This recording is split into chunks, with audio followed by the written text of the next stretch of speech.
جنت کو وہ بندہ حاصل کرے گا جو اس کے لیے کوشش کرے گا، اور دوزخ سے وہی نجات پائے گا جو ایسے کام چھوڑ دے گا جو اس میں داخل ہونے کا باعث ہیں۔ بات کی نسبت کام کا زیادہ ہونا ایک عمدہ فضیلت، اور بات سے کام کا گھٹیا ہونا نہایت بری خصلت ہے۔ بہترین عمل وہ ہے جس سے لوگ تیرے شکر گزار ہوں، اور اچھا مال وہ ہے جس سے شریف لوگ غلام اور تابع ہوں۔ جو کام تو خود نہیں کرتا اس کے کرنے کی نسبت دوسروں کو ہدایت نہ کر، کیونکہ تمہیں اس میں ضرور عاجزی، خواری، مذمت اور شرمساری پیش آئے گی۔ بہت سے روزہ دار ایسے ہیں کہ ان کی بھوک پیاس کے سوا روزے سے کچھ فائدہ نہیں، اور بہت سے شبے دار ایسے ہیں کہ ان کی تکلیف کے سوا شبے داری سے کچھ نفع نہیں۔ آدمی کے لیے یہ نہایت دھوکے کی بات ہے کہ جو کچھ خیال میں آئے اس پر بھروسہ اور اعتماد کر بیٹھے اور اس کے مطابق عمل کرنے لگے۔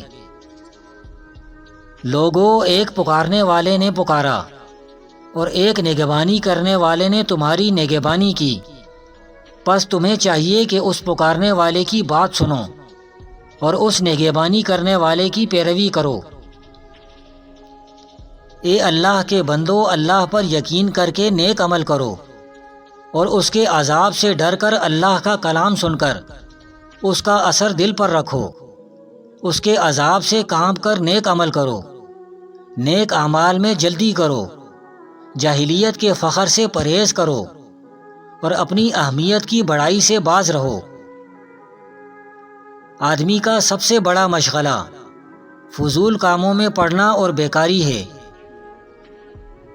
دوسروں کے سینے سے شر اس طرح دور کر کہ پہلے اپنے سینے کی اچھی طرح صفائی کر لے۔ جو بندہ اللہ تعالیٰ کے احکام کے خلاف کرتا ہے وہ شکست کے سوا کچھ نہیں پاتا۔ جس چیز کی درستی تیری معاون و مددگار ہو اسے مت بگاڑ، اور جس دروازے کے کھولنے سے تو عاجز ہے اسے بند نہ کر۔ انسان کو کچھ ماں باپ کے نسب اور شرافت سے کمال حاصل نہیں ہوتا، بلکہ بہتر اور پسندیدہ صفات کے پیدا کرنے سے حاصل ہوتا ہے۔ اے نصیحت سننے والے، اپنی غفلت کی مستی سے ہوش میں آ، دنیا کے جمع کرنے میں اپنی جلد بازی مختصر کر، آخرت کے کاموں کے لیے اپنی پیٹھ کو مضبوط باندھ لے، وہاں کے عذاب سے چوکنا رہ، اور اپنی قبر کو یاد رکھ، ایک نہ ایک دن وہاں تیرا ضرور گزر ہوگا۔ جو آدمی زیادہ خاموش رہنے لگے اور زیادہ تنہا رہنے لگے تو سمجھ جاؤ اس پر اللہ کی رحمت برسنے والی ہے۔